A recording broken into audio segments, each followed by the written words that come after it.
이사야서 9장 1절에서 7절입니다. 제가 먼저 읽겠습니다. 전에 고통받던 자들에게는 흑암이 없으리로다. 옛적에는 여호와께서 스불론 땅과 납달리 땅이 멸시를 당하게 하셨더니 후에는 해변길과 요단 저쪽 이방 갈릴리를 영화롭게 하셨느니라.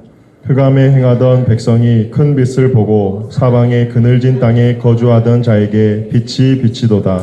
주께서 이 나라를 창성하게 하시며 그 즐거움을 더하게 하셨으므로 추수하는 즐거움과 탈취물을 나눌 때 즐거움이 같이 그들이 주 앞에서 즐거워하오니 이는 그들이 무섭게 맨 멍에와 그들의 어깨의 채찍과 그 압제자의 막대기를 주께서 꺾으시되 미디안의 날과 같이 하셨음이니이다. 어지레이 싸우는 군인들의 신과 피 묻은 겉옷이 불에 섭같이 살라지리니 이는 한 아이가 우리에게 낳고 한 아들을 우리에게 주신 바 되었는데 그의 어깨에는 정사를 메었고 그의 이름은 기묘자라 모사라 전능하신 하나님이라 영존하시는 아버지라 평강의 왕이라 할 것임이라. 같이요. 그의 정사와 평강의 더함이 무궁하며 또 다윗의 왕자와 그의 나라에 군림하여 그 나라를 굳게 세우고 지금 이후로 영원히 정의와 공의로 그것을 보존하실 것이라. 만군의 여호와의 열심히 이를 이루시리라. 아멘. 우리 지체들과 앞뒤로 소리 인사만 하겠습니다. 주님의 이름으로 사랑합니다. 예.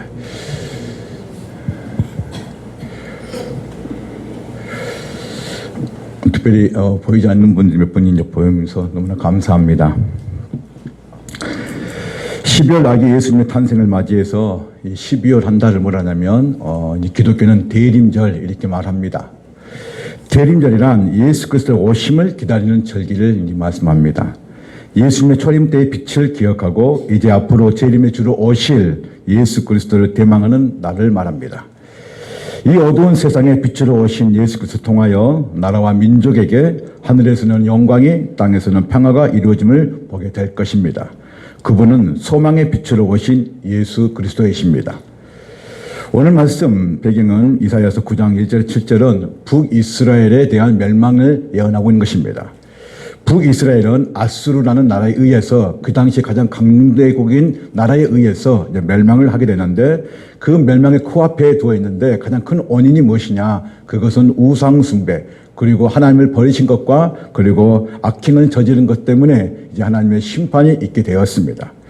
백성들은 흑암에 빠져 영적으로 정치적으로 사회적으로 완전한 어둠에 빠져 있었던 것입니다. 하나님께서 갈릴리 지역의 땅 스불론과 납달리 땅이 예전에는 어둠이었지만 이제는 예수 그리스도께서 이 땅에 오셔서 소망과 희망의 땅이 될 것을 예언하고 있는 것입니다. 예수님께서 오시기 전 스불론과 납달리 갈릴리 지역은 고통과 흑암의 나라였던 것입니다. 왜냐하면 그 나라를 멸망했기 때문에 그렇습니다. 그러나 메시아이신 예수님께서 오셔서 흑암에 있는 그 갈릴리 지역에 자유와 가운명의 빛을 주실 것을 말씀하고 있는 것입니다. 이러한 예언은 2000년 전에 성자 예수 그리스도 통해서 이미 이루어졌음을 그리고 그 구약의 예언이 신약 예수님을 통해서 성취되었음을 말씀합니다. 오늘 이사야서 9장에서는 이사야가 선지했던 예언했던 한 아기가 태어날 것이다. 그 한 아기는 예수 그리스도이신데 그분이 바로 빛으로서 오셔서 그 어둠의 땅, 그 갈릴리를 이제 빛으로 들고 오셔서 그 땅에 영화롭게 할 것을 예언하고 있습니다. 그런데 이 예언이 700년 뒤에 마태복음 4장에 예수님께서 성취하신 것을 볼 수 있는 것입니다. 그러니까 오늘 9장은 앞으로 700년 후에 마태복음 4장에 예수님께서 오셔서 그 예언의 성취가 되셨는데 그 한 아기가 태어났는데 그 아기가 누구냐? 예수 그리스도이십니다. 그런데 그분은 빛으로 오셨다고 분명히 말씀하고 있는 것입니다. 오늘 이사야 선지자는 1절에서 두 지명을 이제 말씀하는데 갈릴리에 있는 스불론 땅과 납달리 땅이 멸시를 당했다라고 말하고 있습니다. 우리 다시 한번 9장 1절 한번 읽어보겠습니다. 시작. 전에 고통받는 자들에게는 흑암이 없으리로다. 옛적에는 여호와께서 스불론 땅과 납달리 땅이 멸시를 당하게 하셨더니 후에는 해변길과 요단 저쪽 이방 갈릴리를 영화롭게 하셨느니라 그랬습니다. 여기 보시면 지금 스불론과 납달리는요, 이스라엘의 12지파 중에 있었던 그곳 지역을 말합니다. 그런데 거기가 바로 갈릴리 서쪽과 남쪽에 있는 위치되어 있는 것입니다. 그런데 이 서쪽과 남쪽에 왜 흑암의 땅이었느냐? 그것은 열왕기 하 15장 29절에 말씀합니다. 같이 한번 읽어보겠습니다. 시작.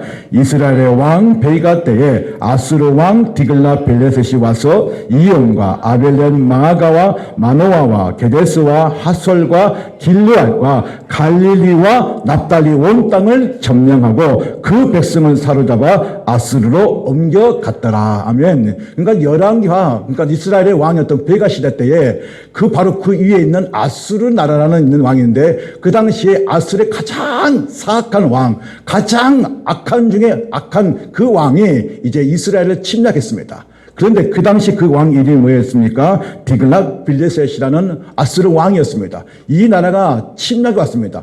전쟁을 일으켜가지고 북이스라엘을 뭐냐면 괴롭히고 그리고 그 이스라엘 백성들을 끌고 가는 그런 것을 말씀하고 있는 것입니다. 그러니까 그 당시에 이 갈릴리와 이 스불론 땅, 납달리 땅은 갈릴리 지역 안에 들어가 있는데 이때 이 왕에 의해서 뭐냐면 침략을 당하고 그 침략 땅은 바로 흑암이 되었고 어둠이 되었다는 것입니다.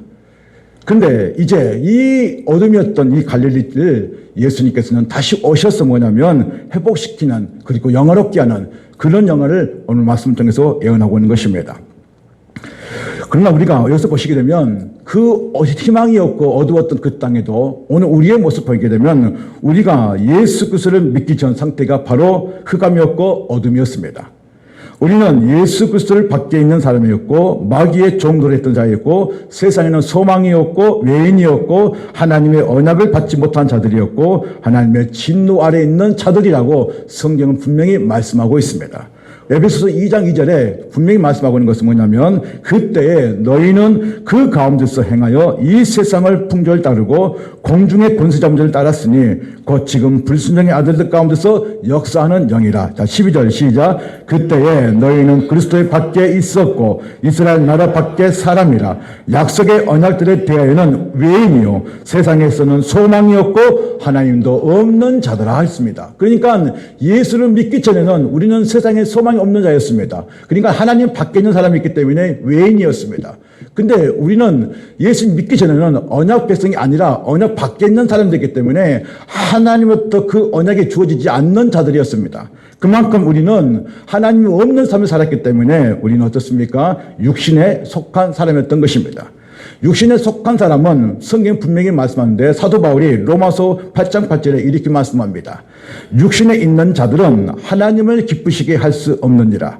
육신의 생각은 사망이요 육신의 생각은 하나님과 원수가 되나니 이는 하나님의 법에 굴복하지 아니할 뿐 아니라 할 수도 없음이라 말씀하고 있는 것입니다. 그러니까 육신에 속한 사람은 하나님의 말씀에 굴복하지 않기 때문에 항상 어둠에 있는 거고 흑암에 있는 존재라고 말씀하고 있는 것입니다. 육의 사람은 육의 일을 생각합니다. 안목의 정욕, 이성의 자랑 등으로 자신을 이해한 삶을 사는 것입니다.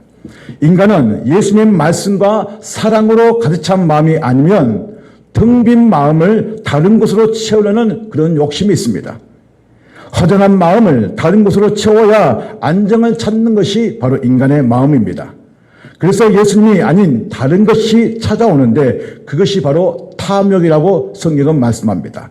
탐욕은 성경에서는 우상 숭배라고 분명히 말하고 있는 것입니다. 탐욕이란 무엇인가? 성경에서 의미하는 탐욕은 더 많이 가지려는 끝없는 욕망을 탐욕이라 하는데 골로새서 3장 5절에 그러므로 땅에 있는 지체를 죽이라 곧 음란과 부정과 사욕과 악한 정욕과 탄심이니 탄심은 우상 숭배라고 분명히 말씀하는 것입니다. 그러니까 우리의 마음에 인간의 마음이 하나님이 아닌 다른 곳으로 채워지는데 그게 탐욕이라는 거예요. 근데 그 탐욕이 하나님이 없기 때문에 탐심이 들어와서 더 많이 가지려고 더 많이 취하려는 그런 마음이 채워진다는 거예요. 그 마음을. 그래서 그 마음은 무슨 마음이라냐? 텅 빈 마음, 그 다음에 허전한 마음, 하나님이 없는 마음이라고 말하고 있는 것입니다. 하나님께서 애굽에 종살이했던 이스라엘 백성들을 고통 가운데 있는 것을 보셨습니다. 하나님은 애굽에서 빼내어 가나안 땅으로 옮기겠다고 마음을 먹고 모세를 부르셨습니다. 광야는 단순한 장소가 아니라 하나님께서 자신의 백성을 다루시는 특별한 공간입니다. 광야는 백성들을 훈련과 성숙의 장소로서 자신의 옛사람을 끌어내는 장소입니다. 그리고 하나님께서 공급하심을 경험하는 장소가 뭐냐면 광야라는 것입니다. 그러니까 이스라엘 백성들을 라암새 애굽에 있는 400년의 그 종살이 했던 그 영혼들을 불쌍히 여기셔서 그 애굽에서 꺼냈습니다. 다시 말해서 출애굽시킨 것이죠. 출애굽에서 하나님이 원하시는 그 땅, 이미 아브라함 때 약속하셨던 그 땅, 그 가나안 땅, 젖과 꿀이 흐르는 땅이지만 반드시 그 땅으로 하나님이 인도해 가시는데 그 땅을 거치기 위해서는 반드시 광야라는 그 신광야라는 그곳으로 뭐냐면 하나님께서 인도해 가셨다는 것입니다. 그러면 왜 하나님께서는 훈련하시고 공급하심을 경험하는 광야로 이스라엘 백성들을 이끄셨냐가 오늘 중요한 말씀 중 하나입니다.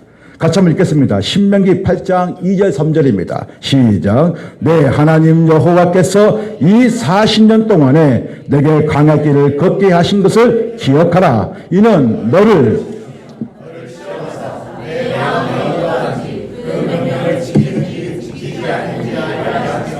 너를 낮추시며 너를 줄이게 하시며 또 너로 알지 못하며 내 조상들도 알지 못하던 만나를 내게 어떤 사람이 떡으로만 사는 것이 아니요 여호와의 입에서 나오는 모든 말씀으로 사는 줄을 내게 알게 하려 하심이라. 아멘. 여기 보시면 분명히 하나님께서 왜 광야를 인도해 가시냐, 왜 40년이라는 12일이면 갈 수 있는 그 가나안을 왜 40년 하나님께서 돌리셨느냐.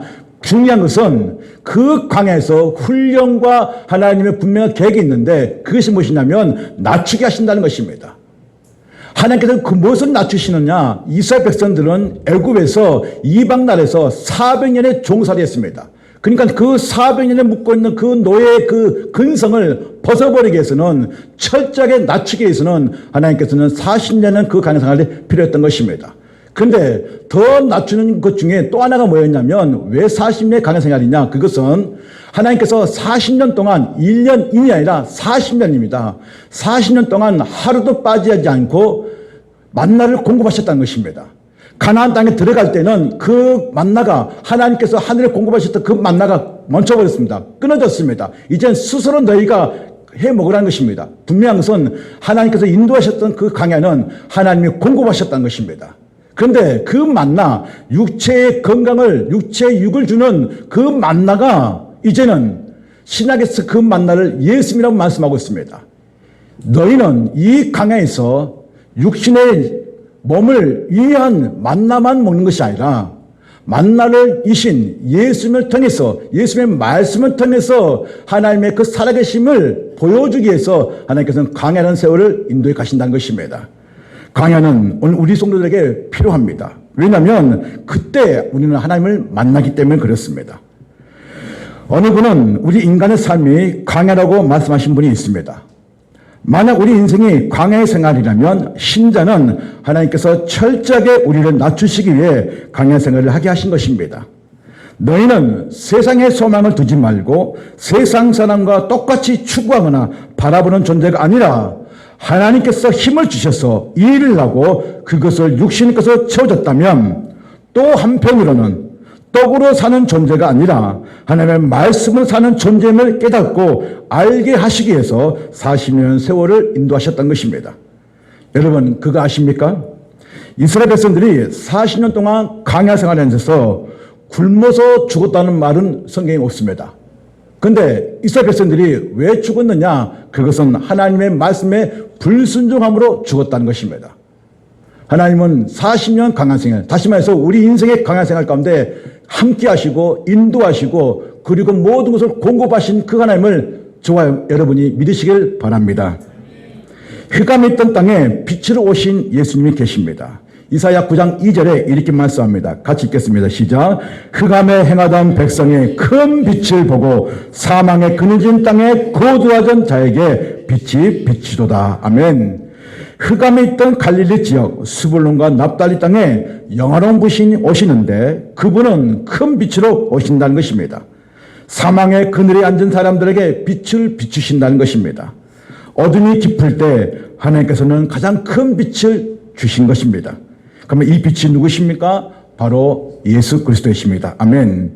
이사야 선지자가 예언했던 것처럼, 제가 소재에 말했던 것처럼 이사야 선지자가 예언했던 것이 700년 후에 예수님께서 뭐냐면 성취된 말씀으로 선포합니다. 그 말씀이 마태복음 4장 15절 16절입니다. 시작. 수불론 땅과 납달리 땅과 요단강 저편 해변길과 이방의 갈릴리여, 흑암에 앉은 백성의 큰 빛을 보았고 사망의 땅과 그늘에 앉은 자들에게 빛이 비치었도다 하였는지라. 아멘. 보십시오. 이사야 9장 1절에서 3절 그 말씀이, 예언된 말씀이 예수님께서 마태복음 4장 15절 16절 분명히 뭐냐면 말씀하고 있다는 거예요. 그러니까 그 말씀은 예언으로 끝난 것이 아니라 예수님께서 그 흑암이었던, 어둠이었던 그 갈릴리를 예수님께서 갈릴리 지방에 오셔서 12제자를 세우시고, 그리고 앉은 병에 눈먼 자, 귀머거리, 귀신 있는 자를 고치시는 그 흑암 있는 자들을 예수님 오셔서, 빛으로 오셔서 그들을 고치시고 그들에게 소망과 희망을 주셨다는 것입니다. 그 말씀이 뭐였다고요? 성취되었다는 것입니다. 그러면 누가 참 빛입니까? 바로 예수님이 참 빛입니다. 그래서 나는 세상의 빛이라고 예수께서 말씀하셨습니다. 요한복음 1장 9절에 참 빛, 곧 세상에 와서 각 사람에게 비추는 빛이 있었나니 그가 세상에 계셨으며 세상은 그로 말미암아 지은 바 되었을 때 세상이 그를 알지 못하였고라고 말씀합니다. 예수님께서는 자신이 세상을 비추는 참 빛이라고 분명히 말씀하십니다.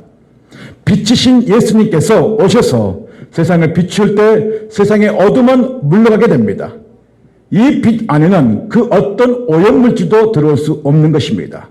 그런데 세상의 참 빛이신 예수님을 알지 못했다고 성경은 말씀하고 있는 것입니다. 왜 알지 못합니까? 이들의 영혼이 완악함과 어둠으로 쌓여있기 때문에 그 예수님이 오신 것을 알지 못했다는 것입니다.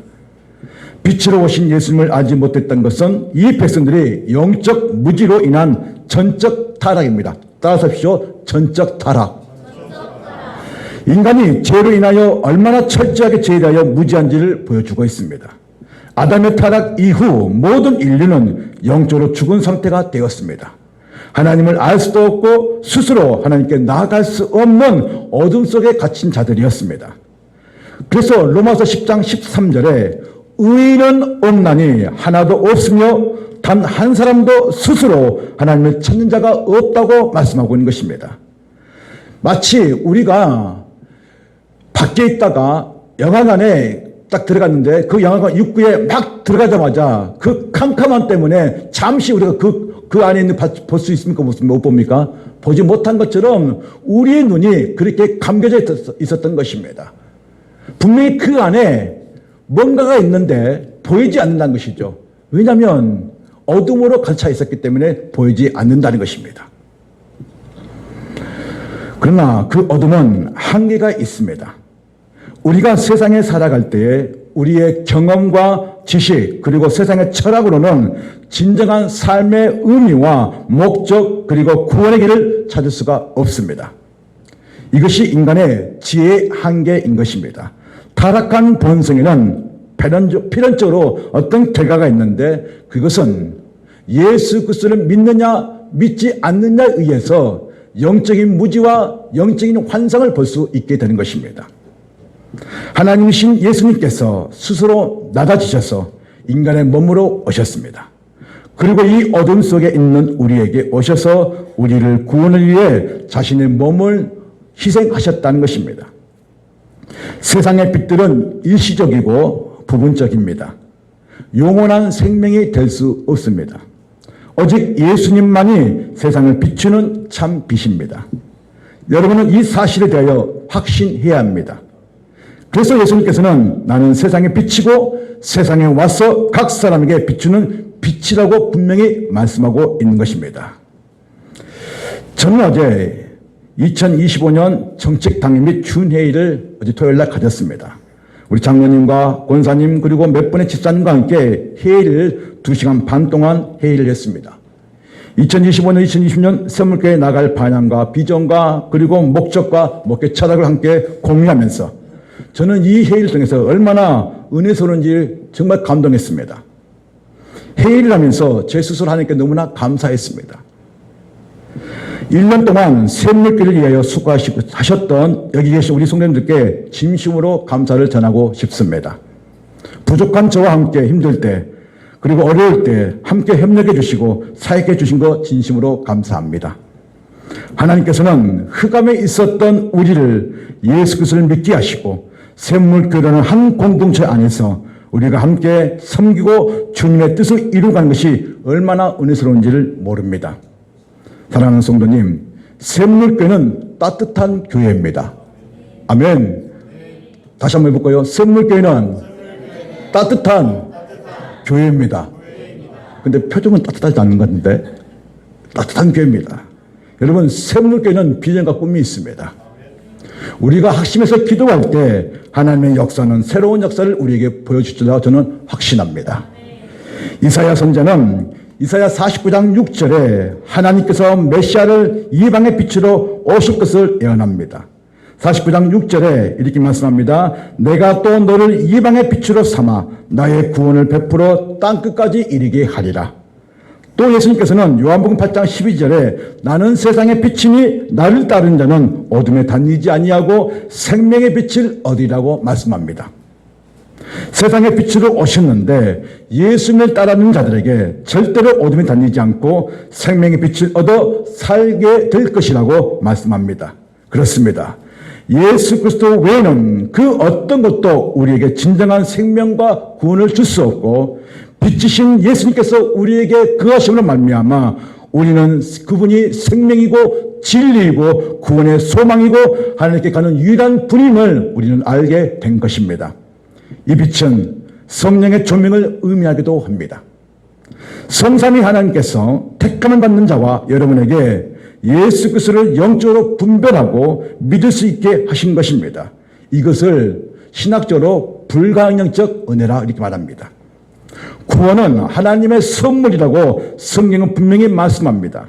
선물이지만 은혜의 선물입니다. 예수님께 거저받은 선물이고 대가가 없는 선물입니다. 우리의 어떤 행위나 자랑이나 지위나 명예로 얻어지는 것이 아닙니다. 성령께서는 우리 마음의 어둠을 제거하시고 영안을 열어주실 때 우리는 비로소 우리의 모든 죄를 볼 수 있는 것입니다. 주님께서 빛으로 오셔서 우리의 마음을 비추실 때 성령의 조명에 의해 우리는 어둠에 있는 모든 죄의 모습을 볼 수 있게 되는 것입니다. 그래서 빛이신 예수님을 만나면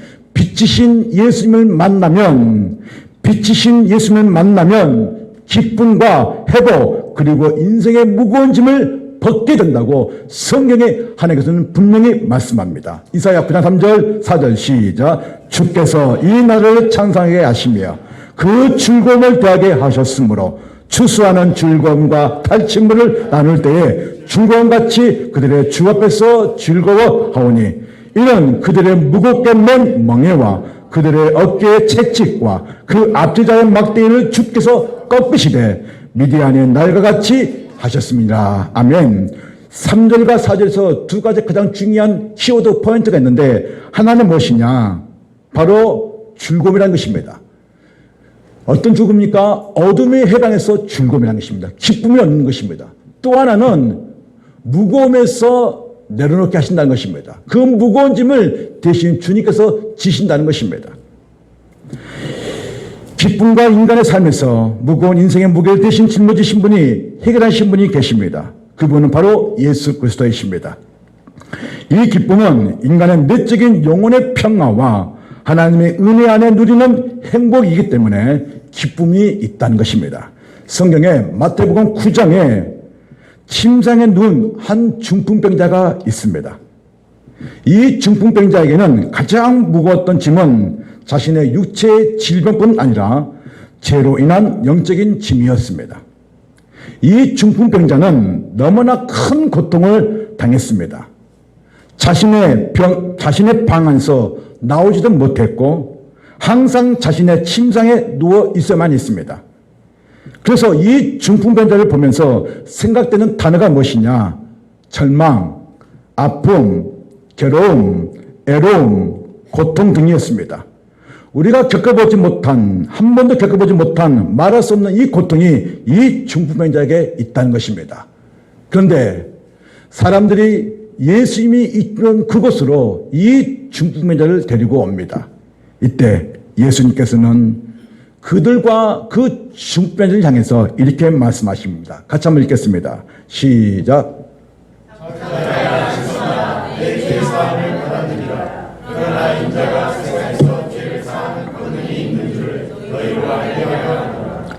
구장님 뭐라고 말씀합니까? 작은 자야 안심하라 내 죄사함을 받았는지라.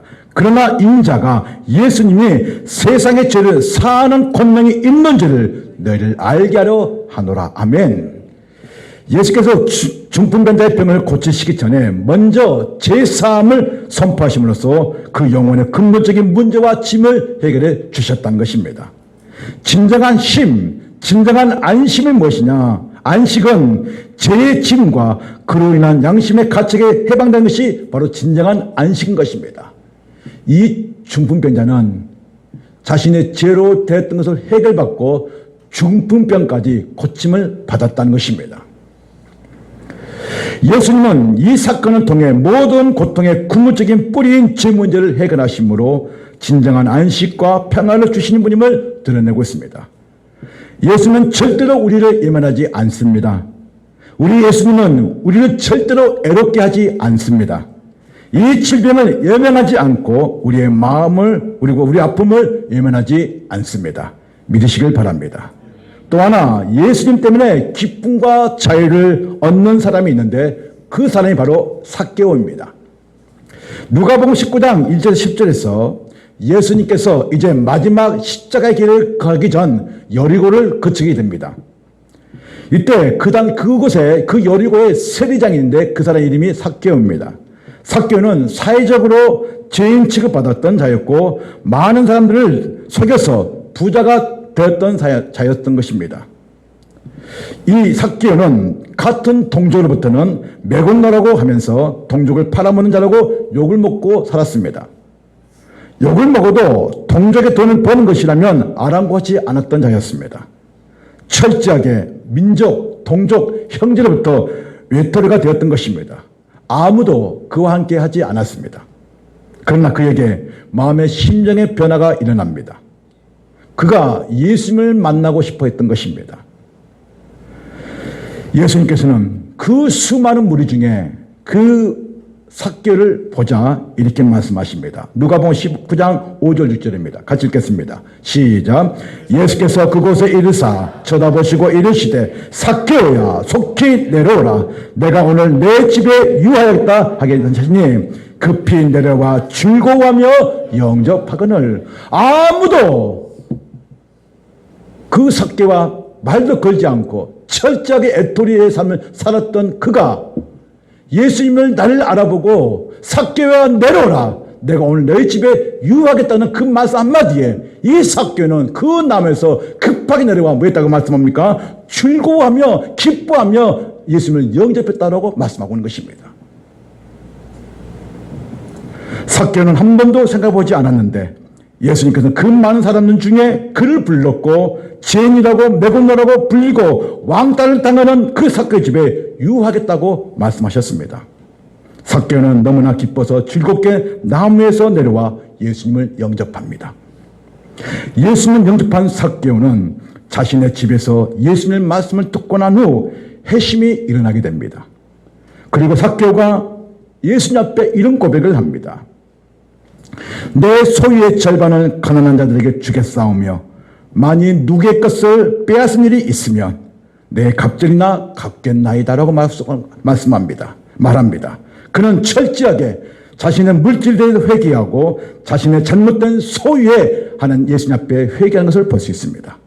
예수님께서는 이 진정한 회심, 삭개오의 그 마음의 회심이 일어날 때에 그가 그 회심을 통해서 고백할 때에 예수님께서는 삭개오에게 분명히 이렇게 말씀하십니다. 같이 한번 읽겠습니다. 누가복음 19장 9절입니다. 크게 읽겠습니다. 시작. 예수께서 이르시되 오늘 구원이 이 집에 이르렀으니 이 사람도 아브라함의 자손이로다. 아멘. 이 집에 너에게 이 집안에 구원이 임했다는 것입니다. 삭개오에게 하나님의 백성으로서 자녀로서 구원이 이루어졌다는 것입니다. 물질이면 왕따를 당해도 돼. 무시를 당해도 돼. 애로움을 당해도 돼. 나는 그런 거 상관하지 않아. 그래서 돈이 전부야. 물질이 전부야. 했던 이 삭개에게 그가 진심으로 예수님께 회개하자. 그는 참된 기쁨을, 자유를 누리게 되었는데 그 자유는 무엇이었습니까? 바로 자신의 소유에서 해방되었다는 것입니다. 이제 그는 더 이상 재물의 노예가 아니라 하나님의 사랑받는 자녀로서 정체성을 찾았고 이 새로운 신분에서 오는 자유와 기쁨을 누린 것입니다. 이는 인간의 힘으로 바꿀 수 없는 오직 예수님과 그 만남을 통해서 진정한 회개가 일어났다는 것입니다. 여러분, 예수님은 빛이십니다. 그 빛이신 예수님께서 그 삭개의 그 어두운 밤에 들어오시자 그 어둠이 떠나가고 빛으로 이 삭개는 다시 해심게 되는 역사를 보게 되었고 예수님이 누구신지를 알게 되었다는 것입니다. 사랑하는 성도님, 저와 여러분의 마음에 예수님이 들어오신 그 순간부터 예수님을 내 인생의 주권자, 주인을 모신 그 순간부터는 여러분 안에 모든 어둠이 떠나갈 줄로 믿습니다. 예수의 이름, 그분의 이름 앞에 모두가 무릎 꿇게 될 것입니다. 하늘과 땅과 땅 아래 모든 들은 예수의 이름 앞에 무릎을 꿇게 되어 있는 것입니다. 영원한 빛은 오직 예수 그리스도이십니다. 12월 기독교에서는 대림절입니다. 대림절이란 예수 그리스도 오심을 기다리는 절기입니다. 대림이란 말은 오심을 기다린다. 예수님의 재림에 소망하며 기다린다 이 뜻입니다. 예수 그리스도의 오심을 기다리는 백성들은 누구입니까? 바로 이 세상에 살아가는 모든 사람들입니다. 하나님께서 한 아이를 준비하셨는데 이 아이는 세상을 구원할 아이이고 어둠에 있는 세상의 빛이 될 것이고 소망과 희망을 주고 평화를 주고 공의가 있는 한 아기가 될 것이라고 말씀합니다. 이사야 선지자는 가장 중요한 약속을 선포합니다. 한 아기가 우리에게 낳았고 한 아들을 우리에게 주신 바 되었는데 라고 시작합니다. 그는 평범한 아기가 아닙니다. 그는 인류의 구원자로 오시고 그분을 통하여 믿을 때 구원의 역사가 이루어진 것을 말씀하고 있는 것입니다. 이사야 9장 6절 7절입니다. 시작. 이는 한 아기가 우리에게 낳고 한 아들을 우리에게 주신 바 되었는데 그 어깨에는 정사를 메었고 그 이름은 기묘자라 모사라 전능하신 하나님이라 영존하신 아버지라 평강의 왕이라 할 것이라. 그 정사와 평강의 덕함이 무궁하며 또 다윗의 왕자와 그의 나라에 군림하여 그 나라를 굳게 세우고 지금 이후로 영원한 정의와 공의로 그것을 보존할 것이라.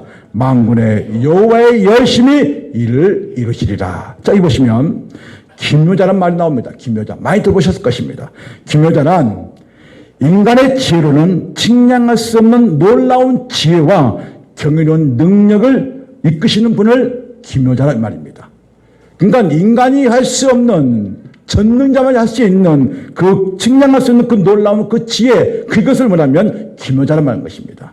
모사란 말이 무슨 뜻이냐? 원래는 전략가 그 다음에 삼당자라는 뜻인데 여기서 엘이라는 것은 히브리어 하나님입니다. 그러니까 모사라는 뜻이 무엇이냐? 따라합니다. 전능하신 하나님. 네. 그 다음에 영존하신 아버지라는 뜻은 영원한 돌봄과 자비를 베푸시는 아버지와 같은 분이라는 뜻으로 평강의 왕이라고 말하고 있는 것입니다. 그런데 7절에 아주 중요한 말씀을 하고 있어요. 끝에 보시면 그 정의와 공의로 그것을 보존하실 것이라 하시면서 그가 만군의 여호와의 열심이라 말합니다. 근데 그 여호와의 열심이 뭐라 했습니까? 이룰 것이라 말씀하고 있는 것입니다. 다시 말해서 만군의 여호와의 열심인 되신 예수님께서 700년 후에 그 어두웠던 그 갈릴리 그 땅을 영화롭게 뭐냐면 빛으로 오셔서 그 땅을 빛의 지역으로 만들겠다고 말씀하고 있는 것입니다.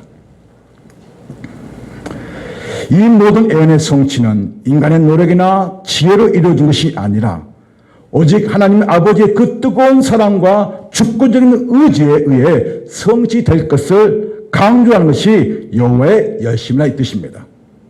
예수님께서는 다스리는 나라는 공평과 정의의 나라를 세울 것이고 영원히 그 나라를 다스릴 것이라고 예수님께서 말씀하셨습니다. 그러므로 우리는 이 어두운 땅에 빛으로 오신 예수님이 반드시 우리는 믿고 있습니다. 그래서 우리는 흔들리지 않는 소망의 근거가 예수님 것을 믿으시길 바랍니다. 우리가 살고 있는 이 세상은 여전히 어둡고 죄와 불의에 가득합니다. 그러나 만군의 여호와의 열심히 일을 이루시리라는 약속은 예수 그리스도를 통해 하나님의 궁극적인 계획이 반드시 성취될 거라고 말씀한 것입니다.